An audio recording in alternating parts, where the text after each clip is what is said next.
کہ وہ اس کے ہم رنگ ڈریس ہی پہنے گی، اور جب وہ تیار ہو کر نیچے آئی تو زرغام نے جان بوجھ کر نظریں چرا لیں۔ وہ جانتا تھا کہ یہ ڈریس اس کی وجہ سے پہنا گیا ہے، کیونکہ وہ پہلے ہی کمرے میں اس کا نکالا گیا گرین ڈریس دیکھ آیا تھا۔ زرغام کو اس کا یہ انداز بہت بھایا تھا، اور اس کی گھنی مونچھوں تلے لب اپنے آپ مسکراہٹ میں ڈھل گئے۔ سکھ چین کی گھنی شاخوں میں برسوں سے پناہ لیتی چڑیاں اچانک ایک ساتھ شور مچانے لگیں۔ زینب نے سر اٹھا کر دیکھا تو ایک بلی ان کی طاق میں بیٹھی تھی۔ زینب تیزی سے اٹھ کر اس طرف بھاگی، لیکن اسے دیکھتے ہی بلی ایک چست میں وہاں سے بھاگ گئی۔ ایک زبان چہچاتی چڑیاں ایک دم سے پرسکون ہو گئیں۔ رات کے فنکشن کے اثرات ابھی بھی یہاں وہاں بکھرے پڑے تھے۔ خشک پھولوں کی پتیاں، مٹھائی کے خالی ڈبے، کسی ٹوٹی چوڑیوں کے کانچ۔ زینب کو ایک دم سے فضا حبسالود لگی۔ اس نے سر اٹھا کر اوپر دیکھا تو آسمان میں اس کے سر پر تیرتی 4-5 چیلیں۔ اس کا دل ایک دم سے گھبرا گیا، جیسے کچھ برا ہونے والا ہے۔ وہ دل کے مقام پر ہاتھ رکھتی نیچے کی طرف بھاگی۔ زرغام اور زائرہ خاتون نے ایک ساتھ نظر اٹھا کر اسی کی طرف دیکھا تھا۔ اسے ان کی نظروں سے کچھ عجیب سا احساس ہوا تھا۔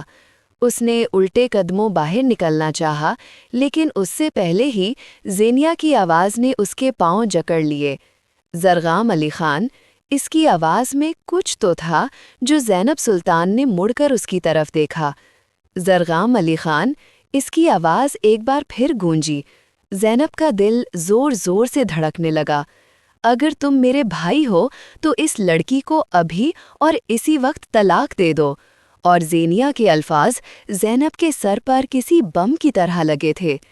اس نے زرغام علی خان کی طرف دیکھنا چاہا، لیکن آنکھوں جمع ہو رہے پانی نے اس کا چہرہ دھندلا دیا۔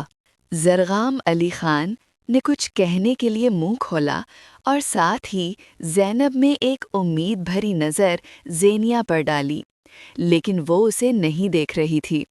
وہ اس کی منت سماجت کرنے کے لیے آگے بڑھی، لیکن وہ اسے اپنی طرف بڑھتا دیکھ کر پہلے ہی بول اٹھی۔ میرے قریب مت آنا زینب سلطان، میں اپنے پاس تمہاری پرچھائی بھی برداشت نہیں کروں گی۔ اس کی آواز میں ایک غراہٹ تھی، جیسا کسی زخمی شیرنی کے زخم آدھیڑے گئے ہوں۔ جی، تو کیا ہوگا ابگے؟ کیا زرغام اور زینب کا ساتھ یہیں تک تھا، یا پھر زرغام اپنی جان سے پیاری بہن کے خلاف جا کر زینب کا ساتھ دے گا؟ اس نے اپنے دونوں ہاتھوں کی مٹھیوں کو بھینج کر کھولا۔ اس نے ایک نظر ٹوٹی بکھری زینب پر ڈالی، جو ایک آس اور امید سے زرغام کو دیکھ رہی تھی۔ زائرہ خاتون نے اس کا ہاتھ پکڑ کر نفی میں سر ہلایا۔ اپیا، اس سب میں میرا کیا قصور ہے؟ وہ بے چارگی سے بولی۔ تو میرا کیا قصور تھا؟ کیا میرا قصور یہ تھا کہ میں خوبصورت تھی، یا میرا قصور یہ تھا کہ میں نے فائقہ سلطان جیسی لڑکی سے دوستی کی جو ایک ناگن تھی؟ تم بھی تو اسی کی بہن ہو۔ کل کو کیا پتا میرے بھائی کو اپنی محبت کے جال میں پھنسا کر کہیں لے جا کر مار دو۔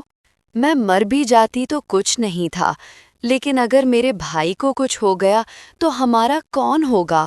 میں ایسی نہیں ہوں۔ اگر وہ آپ کا بھائی ہے تو میرا بھی سر کا سائے ہے۔ زینیا نے بے یقینی سے اسے دیکھا۔ زرغام، یہ جھوٹ بول رہی ہے، اس کی باتوں میں نہ آنا، یہ تمہیں مار دے گی۔ آئیے ناظرین، ہم آپ کو لے چلتے ہیں اسلام آباد، جہاں اس وقت سہراب ڈیم کے نئے پارٹنر سامنے آئے، جنہوں نے اپنی 4 ایکڑ زمین ڈیم کے لیے عطیہ کی ہے۔ جی ہاں، زرغام خان نے ہمارے چینل سے ٹیلی فونک گفتگو کرتے ہوئے کنفرم کیا ہے کہ سفیر خان نے اپنی 4 ایکڑ زمین ڈیم کے لیے عطیہ کی ہے۔ زینیا کی نظریں پتھرا گئیں۔ خبر کے ساتھ چلتی تصویروں کو دیکھ کر وہ چیخنے چلانے لگی۔ زرغام نے آگے بڑھ کر اسے سینے میں بھینچ لیا۔ دونوں ہاتھوں سے اس کی شرٹ کو پکڑے وہ ڈری سہمی اس کے سینے میں چھپ جانا چاہتی تھی۔ اپیا، بتاؤ، کیا یہی ہے وہ؟ وہ زور زور سے سر ہلانے لگی، اور زرغام کی آنکھوں میں خون اتر آیا تھا۔ وہ زینیا کو بازوؤں میں اٹھائے کمرے میں لایا اور اسے نیند کی دوا دے کر زائرہ خاتون کو اس کا خیال رکھنے کا کہہ کر کمرے سے باہر نکل آیا۔ کمرے کے باہر کھڑی زینب کو بازوؤں سے پکڑ کر اوپر کمرے میں لا کر زور سے صوفے پر پٹخا۔ زینب سلطان، جب تک میں واپس نہ آؤں اس کمرے سے باہر نہیں نکلنا، اگر میرے نکاح میں رہنا چاہتی ہو تو۔ وہ وارڈروب میں کچھ ڈھونڈنے لگا۔ پسٹل اس کے ہاتھ میں چمک رہا تھا۔ اسے اچھی طرح سے چیک کرنے کے بعد اس نے اسے اپنے کوٹ کے اندرونی پاکٹ میں رکھا اور چلتا ہوا زینب کے قریب آیا، جو خوفزدہ نظروں سے اسے دیکھ رہی تھی۔ میں اپنے دشمنوں کو کبھی معاف نہیں کرتا، چاہے وہ کوئی بھی ہو، لیکن سفیر نے زینیا آپی کو کیوں مارا ہوگا؟ ان کے ساتھ کیا دشمنی تھی؟ کیونکہ زینیا خان نے اس کا پروپوزل ریجیکٹ کا تھا، اور جب اس نے اس کا ہاتھ پکڑنا چاہا تھا تب بھری یونی میں اسے تھپڑ مارا تھا، اور اس تھپڑ کا بدلہ اس نے اس کی کیا کچھ نہیں، آپ کو بتانا پڑے گا غازن، راستے سے ہٹ جاؤ، پہلے آپ کو بتانا پڑے گا کیا کیا تھا سفیر نے۔ زینیا آپی کے ساتھ اس کی عزت تار تار کرنے کے بعد اس کو جان سے مارنے کی کوشش کی تھی، اور یقیناً وہ ابھی تک یہ بات نہیں جانتا کہ زینیا خان زندہ ہے۔ آپ کو یہ سب کیسے پتا چلا؟ اسے اپنی ہی آواز کسی کھائی سے آتی نظر آئی۔ آج ہی پتا چلا ہے زینیا اس کا نام اور چہرہ بھول چکی تھی، لیکن وہ اتنا جانتی تھی کہ فائقہ سلطان اسے دھوکے سے یونی سے اپنے ساتھ اپنے گھر لے کر گئی تھی، اور پھر وہاں اسے کوئی مشروب پلایا گیا، جس کے بعد اسے کچھ ہوش نہیں رہا، اور اس کے بعد جب وہ ہوش میں آئی تو اس کا کہنا تھا کہ اسے بس دھندلی سی کوئی تصویر اس کے آنکھوں کے آگے لہراتی ہے، لیکن اسے چہرہ واضح یاد نہیں آ رہا۔ اگر آج ٹی وی پر وہ نیوز نہ چلتی تو میں کبھی بھی نہ جان سکتا، اور ہاں، اگر زینیا کی طبیعت خراب نہ ہوتی تو تم بھی ابھی تک میری زندگی سے نکل چکی ہوتی۔ اس کی بات پر وہ پتھرا سی گئی۔ وہ جانے کے لیے مڑا تو وہ بھاگتی ہوئی اس کے سینے سے جا لگی۔ زرغام علی خان، میں ہمیشہ آپ کی وفادار رہوں گی۔ آپ چاہیں تو دوسری شادی کر لیں، لیکن میرے نام سے اپنا نام جدا نہ کیجیے گا، میں مر جاؤں گی۔ اس کی بات پر زرغام علی خان نے آنکھیں میچ لیں اور نرمی سے اسے خود سے الگ کرتا ہوا وہاں سے نکلتا چلا گیا۔ پیچھے زینب سلطان کو روتے گڑ گڑاتے چھوڑ گیا۔ گاڑی کے پاس پہنچ کر اسے اپنی کلائی پر جلن سی محسوس ہوئی۔ زینب کو الگ کرتے ہوئے اس کے ناخنوں سے اس کی کلائی پہ کھروچ آئی تھی۔ زرغام علی خان کی بائیں آنکھ سے ایک آنسو نکل کر اس کی بیئرڈ میں کہیں گم ہو گیا تھا۔ اس نے اپنی کلائی پر لب رکھے اور بے دردی سے اپنی آنکھیں مسلیں، جو شدت ضبط سے سرخ انگارہ ہو رہی تھیں۔ فائقہ سلطان کے شوہر نے اولاد نہ ہونے کی وجہ سے دوسری شادی کر لی تھی۔ وہ فائقہ سے بہت محبت کرتا تھا، لیکن ماں باپ کا کلوتا ہونے کی وجہ سے وہ ماں کے آگے مجبور ہو گیا اور اپنی ایک یتیم کزن سے شادی کر لی جو بچپن سے اس سے منسوب تھی۔ لیکن چونکہ عفان کو فائقہ پسند آ گئی تھی، اس لیے اس نے اپنے ماں باپ کو ناراض کر کے فائقہ کو اپنایا تھا۔